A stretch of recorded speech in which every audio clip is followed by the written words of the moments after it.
Bienvenidos a un viaje transformador. Hoy exploraremos uno de los capítulos más ricos y profundos de la Biblia, Lucas, capítulo 10. Este pasaje no es solo una narración histórica, es una guía práctica y espiritual que nos revela principios fundamentales del reino de Dios. Prepárense para descubrir cómo la humildad, la urgencia, el poder espiritual y la misericordia práctica pueden revolucionar nuestra vida y nuestra comprensión del propósito divino. En este capítulo del Evangelio según San Lucas, Jesús, con su sabiduría infinita, extiende su misión a un grupo más amplio de discípulos.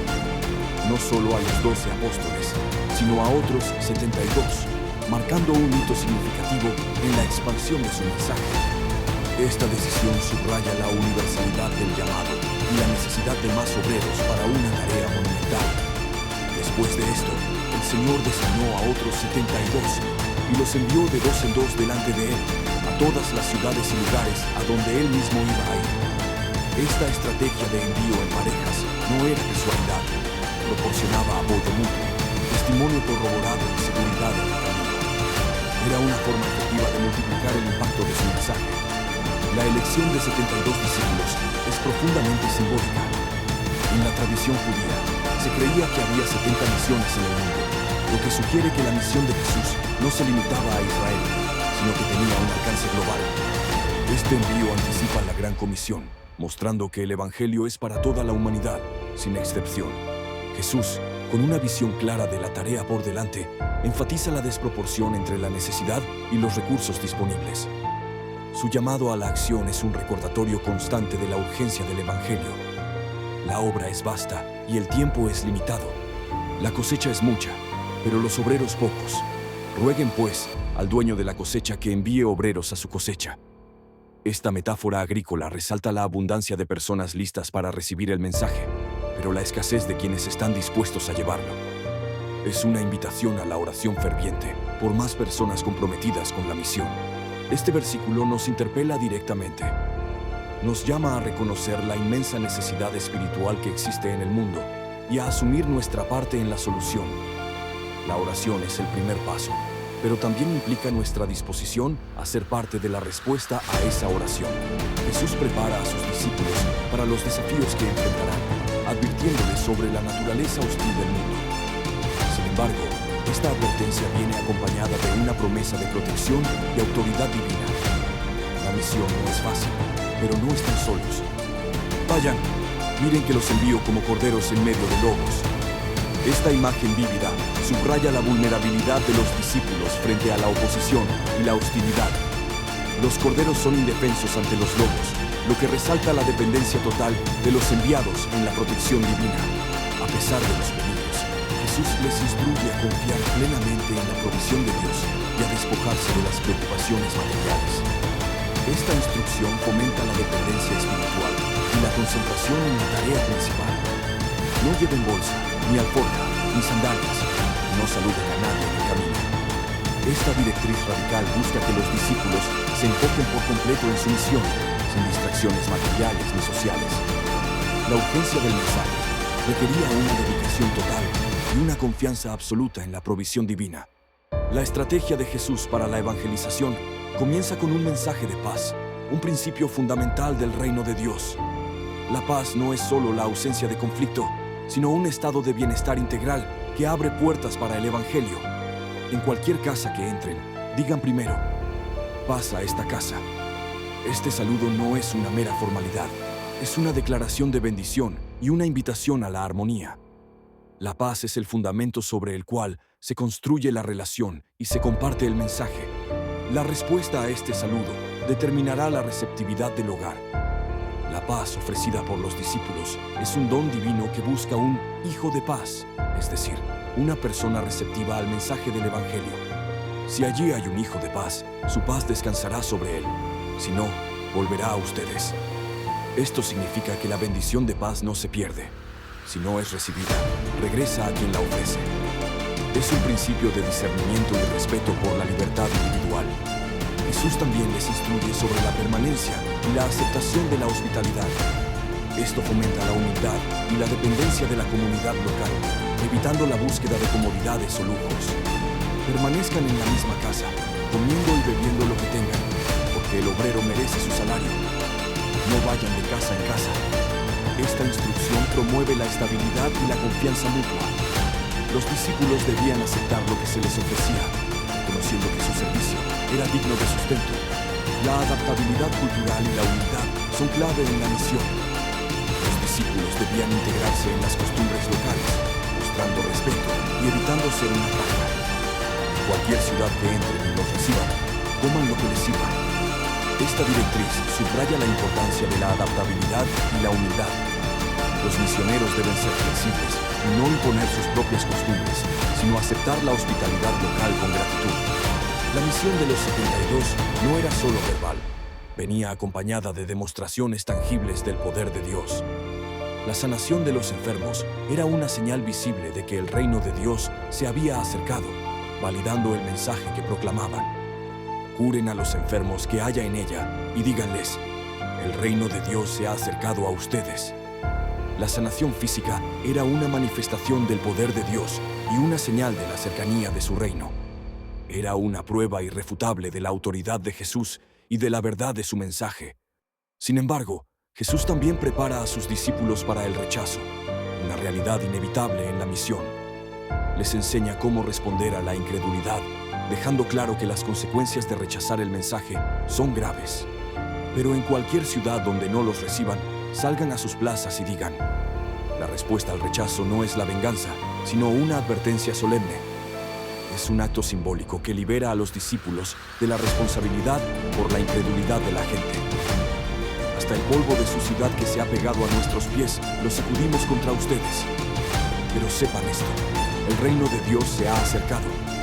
Este gesto de sacudir el polvo era una señal de desaprobación y una advertencia de juicio. Significaba que los discípulos se desvinculaban de la responsabilidad por la incredulidad de esa ciudad, dejando las consecuencias en manos de Dios. Jesús subraya la seriedad del rechazo al Evangelio, comparando la suerte de las ciudades incrédulas con la de Sodoma, una ciudad conocida por su maldad y destrucción. La incredulidad ante la verdad revelada tiene consecuencias eternas. Les digo que en aquel día será más tolerable para Sodoma que para esa ciudad. Esta declaración impactante resalta la gravedad de rechazar la luz y la verdad. La ignorancia es menos culpable que el rechazo deliberado de la revelación divina. El corazón de Jesús se lamenta por aquellas ciudades que, habiendo presenciado sus milagros y escuchado sus enseñanzas, permanecieron impenitentes. Su dolor es palpable, revelando la profundidad de su amor y su deseo de que todos se arrepientan. ¡Ay de ti, Corazín! ¡Ay de ti, Betsaida!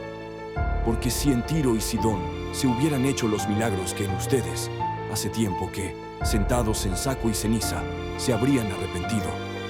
Corazín y Betsaida eran ciudades galileas que habían sido testigos directos de los milagros de Jesús. Su falta de arrepentimiento era más grave que la de ciudades paganas como Tiro y Sidón, que no habían tenido tal privilegio. La responsabilidad aumenta con la revelación. Aquellos que han recibido más luz son más responsables de su respuesta. El juicio será más severo para quienes tuvieron la oportunidad de conocer la verdad y la rechazaron. Por eso, en el juicio será más tolerable para Tiro y Sidón que para ustedes. Esta afirmación refuerza el principio de que el juicio divino es justo y proporcional a la luz recibida. La indiferencia ante la verdad es una forma de rechazo que conlleva graves consecuencias. Jesús también pronuncia un juicio sobre Cafarnaúm, la ciudad que había sido el centro de su ministerio en Galilea. A pesar de haber sido exaltada por su presencia, su incredulidad la llevaría a la humillación. ¿Y tú, Cafarnaúm, serás elevada hasta el cielo? Hasta el Hades serás abatida. Cafarnaúm había sido privilegiada con la presencia constante de Jesús y sus milagros. Su rechazo a esta oportunidad única la llevaría a una caída aún mayor, simbolizando la profundidad de su incredulidad. Jesús establece una conexión directa entre la forma en que se trata a sus discípulos y cómo se le trata a Él mismo, y, en última instancia, a Dios Padre. Esto eleva la importancia de la misión y la autoridad de los enviados. El que los escucha a ustedes, me escucha a mí, y el que los rechaza a ustedes, me rechaza a mí, y el que me rechaza a mí, rechaza al que me envió. Esta declaración otorga una autoridad inmensa a los discípulos. Su mensaje no es propio, sino que proviene directamente de Jesús y, por extensión, de Dios Padre. Esta verdad es un recordatorio solemne para todos los que proclaman el Evangelio. No somos meros portadores de información, sino embajadores de Cristo, y nuestra voz es, en cierto sentido, la voz de aquel que nos envió. Los discípulos regresan de su misión llenos de alegría y asombro por el poder que habían experimentado. Su gozo no solo proviene de los resultados, sino de la confirmación de la autoridad que Jesús les había otorgado. Los 72 regresaron llenos de alegría, diciendo, su entusiasmo era palpable. Habían visto el poder de Dios manifestarse a través de ellos, lo que fortaleció su fe y su comprensión de la misión. Señor, hasta los demonios se nos someten en tu nombre. Esta exclamación de asombro revela la magnitud del poder que habían ejercido. La autoridad sobre los espíritus malignos era una señal clara de la victoria del reino de Dios sobre las fuerzas de la oscuridad. Jesús confirma su autoridad sobre el enemigo, revelando una visión espiritual de la derrota de Satanás. Esta visión no solo valida la experiencia de los discípulos, sino que también les da una perspectiva más profunda de la batalla espiritual. Yo veía a Satanás caer del cielo como un rayo. Esta visión de Jesús es una confirmación de la victoria definitiva sobre el mal.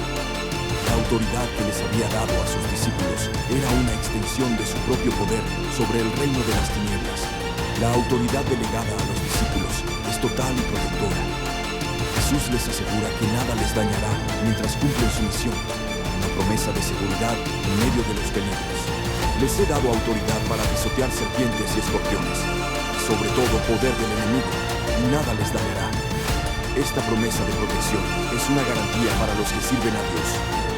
No significa ausencia de dificultades, sino invulnerabilidad ante el poder destructivo del enemigo.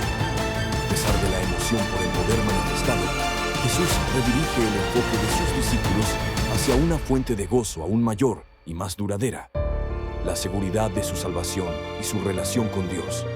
Pero no se alegren de que los espíritus se les sometan, sino de que sus nombres estén escritos en los cielos. Esta corrección es crucial. El verdadero gozo no debe residir en el poder o los resultados visibles, sino en la certeza de la salvación personal y la comunión con Dios. Esta enseñanza nos recuerda que el servicio y los dones espirituales son importantes, pero la relación personal con Dios es lo más valioso. Nuestra identidad en Cristo y nuestra ciudadanía celestial son la fuente inagotable de alegría. En ese momento de revelación y triunfo, Jesús se llena de gozo en el Espíritu Santo y eleva una oración de alabanza a su Padre. Su oración revela la sabiduría divina en la elección de aquellos a quienes se les revela la verdad. En esa misma hora, Jesús se llenó de gozo en el Espíritu Santo y dijo: el gozo de Jesús no era superficial, era un gozo profundo y espiritual, impulsado por la obra del Espíritu Santo. Era una celebración de la sabiduría y el plan de Dios. Te alabo, Padre, Señor del cielo y de la tierra, porque ocultaste estas cosas a sabios e inteligentes y las revelaste a los pequeños. Jesús alaba a Dios por su soberanía y por su elección de revelar la verdad a los humildes y sencillos, en contraste con aquellos que se consideran sabios en su propia opinión. Sí, Padre, porque así te agradó. Esta aceptación de la voluntad divina subraya la perfecta sabiduría de Dios. Su plan no siempre se alinea con la lógica humana, pero siempre es justo y perfecto. Jesús también reafirma su relación única con el Padre y su papel como el único revelador de Dios. Esta es una declaración de su divinidad y su autoridad exclusiva para dar a conocer al Padre. Todo me ha sido entregado por mi Padre. Nadie conoce quién es el Hijo, sino el Padre, ni quién es el Padre sino el Hijo, y aquel a quien el Hijo lo quiera revelar. Esta es una de las declaraciones más profundas de Jesús sobre su identidad divina y su relación íntima con el Padre. Solo a través de Él podemos conocer verdaderamente a Dios. Jesús se vuelve a sus discípulos y les declara bienaventurados por la oportunidad única que tienen de presenciar y comprender las verdades del reino de Dios. Su privilegio es inmenso, superando el anhelo de profetas y reyes del pasado. Y volviéndose a los discípulos, les dijo aparte: la intimidad de este momento resalta la importancia de la revelación que estaban recibiendo.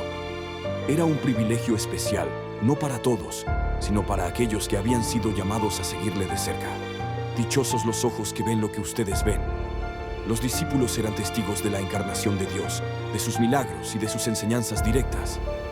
Era una experiencia sin precedentes en la historia de la humanidad, porque les digo que muchos profetas y reyes desearon ver lo que ustedes ven y no lo vieron, y oír lo que ustedes oyen y no lo oyeron. Esta afirmación subraya el cumplimiento de las profecías en Jesús. Los grandes hombres de fe del Antiguo Testamento anhelaron ver el Mesías, y los discípulos estaban viviendo esa realidad. Un experto en la ley se acerca a Jesús con una pregunta que busca ponerlo a prueba, pero que abre la puerta a una de las enseñanzas más poderosas sobre el amor y la misericordia. La interacción revela la sabiduría de Jesús y su capacidad para transformar una pregunta capciosa en una lección eterna. Un experto en la ley se levantó para ponerlo a prueba, diciendo: este hombre no buscaba aprender, sino atrapar a Jesús en sus palabras. Sin embargo, Jesús utiliza la oportunidad para enseñar una verdad fundamental sobre la vida eterna y el amor. Maestro, ¿qué debo hacer para heredar la vida eterna? Esta es la pregunta central de la existencia humana. La respuesta de Jesús no es una fórmula religiosa, sino una invitación a la acción basada en el amor. Jesús, con su sabiduría característica, le devuelve la pregunta al experto en la ley, invitándolo a reflexionar sobre lo que ya conocía. La respuesta ya estaba en las Escrituras, solo necesitaba ser aplicada correctamente. ¿Qué está escrito en la ley? ¿Cómo la interpretas? Jesús lo dirige a la fuente de su propia autoridad, la ley de Moisés. La respuesta no estaba oculta, sino que requería una comprensión profunda y una aplicación sincera. El experto en la ley responde correctamente, citando los dos grandes mandamientos: amar a Dios y amar al prójimo. Su conocimiento teórico era impecable, pero la aplicación práctica era el verdadero desafío. Amarás al Señor tu Dios con todo tu corazón, con toda tu alma, con todas tus fuerzas y con toda tu mente, y a tu prójimo como a ti mismo. Esta es la esencia de la ley y los profetas, la base de toda la moralidad y la espiritualidad. Es un amor total y abarcador. Jesús valida su respuesta, pero lo desafía a vivirla. La vida eterna no es solo conocimiento, sino obediencia y acción. La teoría debe traducirse en práctica. Has respondido correctamente. Haz esto y vivirás. La vida eterna no es un concepto abstracto, sino una realidad que se experimenta al vivir en obediencia a estos dos mandamientos. El conocimiento sin acción es estéril, pero el experto en la ley, queriendo justificarse y quizás evadir la implicación total del mandamiento, hace una pregunta crucial que lleva a la famosa parábola. Su pregunta revela una limitación en su comprensión del amor al prójimo. Pero él, queriendo justificarse, dijo a Jesús. Su pregunta no era por ignorancia, sino por un deseo de limitar el alcance de su responsabilidad. Quería definir al prójimo de una manera que le resultara cómoda. ¿Y quién es mi prójimo? Esta pregunta, aparentemente sencilla, es el punto de partida para una de las parábolas más impactantes de Jesús, que redefine el concepto de prójimo y de misericordia. Jesús responde con una parábola que ilustra de manera vívida el verdadero significado de ser prójimo. La historia del buen samaritano es un ejemplo atemporal de compasión y servicio desinteresado. Jesús respondió con una parábola. Las parábolas de Jesús eran herramientas pedagógicas poderosas, diseñadas para comunicar verdades profundas de manera memorable y aplicable a la vida cotidiana. Un hombre bajaba de Jerusalén a Jericó y cayó en manos de ladrones, que lo despojaron, lo golpearon y se fueron, dejándolo medio muerto. El camino de Jerusalén a Jericó era conocido por ser peligroso, propenso a asaltos. La víctima estaba en una situación desesperada, necesitando ayuda urgente. La parábola introduce a un sacerdote, una figura religiosa y moralmente respetada, que pasa de largo. Su acción contrasta con lo que se esperaría de alguien de su posición. Por casualidad, un sacerdote bajaba por aquel camino, y al verlo, pasó de largo. El sacerdote, a pesar de su posición religiosa, priorizó su propia pureza ritual o seguridad sobre la necesidad urgente de un ser humano. Su acción es una crítica a la religiosidad sin compasión. Luego, un levita, otra figura religiosa, también ignora al hombre herido. Esto refuerza el mensaje de que la observancia religiosa sin amor es vacía. Asimismo, un levita, al llegar al lugar y verlo, pasó de largo. El levita, también un servidor del templo, siguió el ejemplo del sacerdote. Ambos representantes de la ley y la religión fallaron en mostrar la misericordia que la ley realmente exigía. Finalmente, un samaritano, miembro de un grupo despreciado por los judíos, se detiene y muestra una compasión extraordinaria. Su acción desafía las expectativas y los prejuicios de la época. Un samaritano, que iba de viaje, llegó a donde estaba y al verlo se compadeció. El samaritano, considerado un hereje por los judíos, es el héroe de la historia. Su compasión genuina trasciende las barreras étnicas y religiosas. El samaritano no solo siente compasión, sino que actúa de manera práctica y sacrificial. Sus acciones demuestran un amor genuino y un compromiso total con el bienestar del herido. Se acercó, vendó sus heridas, echándoles aceite y vino, y poniéndolo sobre su propia cabalgadura, lo llevó a un mesón y cuidó de él. El samaritano no solo brindó primeros auxilios, sino que se hizo cargo de la víctima, invirtiendo tiempo, esfuerzo y recursos personales. Su ayuda fue completa y desinteresada. Su compromiso va más allá del momento inmediato, asegurando la recuperación continua del hombre. El samaritano asume la responsabilidad financiera y personal por el cuidado del herido. Al día siguiente, sacó 2 denarios, los dio al mesonero y dijo: «Cuídalo, y lo que gastes de más, yo te lo pagaré cuando regrese». Su generosidad y compromiso a largo plazo son ejemplares. No solo ayudó en el momento, sino que garantizó la recuperación completa del hombre, asumiendo todos los costos. Jesús concluye la parábola con una pregunta que invierte la perspectiva del experto en la ley. La pregunta ya no es ¿quién es mi prójimo?, sino ¿quién actuó como prójimo? ¿Cuál de estos 3 te parece que fue el prójimo del que cayó en manos de los ladrones? La pregunta de Jesús cambia el enfoque de la definición a la acción. No se trata de quién califica como prójimo, sino de quién se comporta como tal. El experto en la ley, a pesar de sus prejuicios, no puede negar la verdad. Reconoce que el samaritano, el despreciado, fue quien demostró la verdadera misericordia, el que tuvo misericordia de él. La respuesta es innegable. La acción de misericordia define al prójimo, no la etnia, la religión o la posición social. Jesús sella la lección con una instrucción directa y poderosa. La parábola no es solo una historia, sino un llamado a la acción, a vivir la misericordia en nuestra propia vida. Ve y haz tú lo mismo. Esta es la aplicación directa de la parábola. La vida eterna se hereda no solo por conocer la ley, sino por vivirla, mostrando misericordia activa a quienes lo necesitan, sin importar quiénes sean. El capítulo 10 concluye con una escena íntima en la casa de Marta y María, que ilustra la importancia de las prioridades en el servicio a Dios. Jesús enseña que la devoción y la escucha son más valiosas que la actividad frenética. Mientras iban de camino, Jesús entró en una aldea y una mujer llamada Marta lo recibió en su casa. La hospitalidad era una virtud importante en esa cultura, y Marta demostró su devoción al abrir su hogar a Jesús y sus discípulos. Ella tenía una hermana llamada María, que sentada a los pies del Señor, escuchaba su palabra. María eligió la posición de discípula, sentándose a los pies de Jesús para aprender. Esta era una postura de humildad y deseo de instrucción. Pero Marta, preocupada por los muchos preparativos para atender a sus invitados, se siente abrumada y busca la intervención de Jesús. Su preocupación es comprensible, pero su enfoque está en las tareas, no en la persona. Pero Marta se preocupaba con muchos quehaceres y acercándose dijo: la preocupación de Marta era legítima. Quería ser una buena anfitriona. Sin embargo, su ansiedad la llevó a perder de vista lo más importante. Señor, ¿no te importa que mi hermana me haya dejado sola para servir? Dile que me ayude. Marta se siente injustamente cargada y busca que Jesús intervenga a su favor. Su queja revela su frustración y su deseo de que María comparta la carga.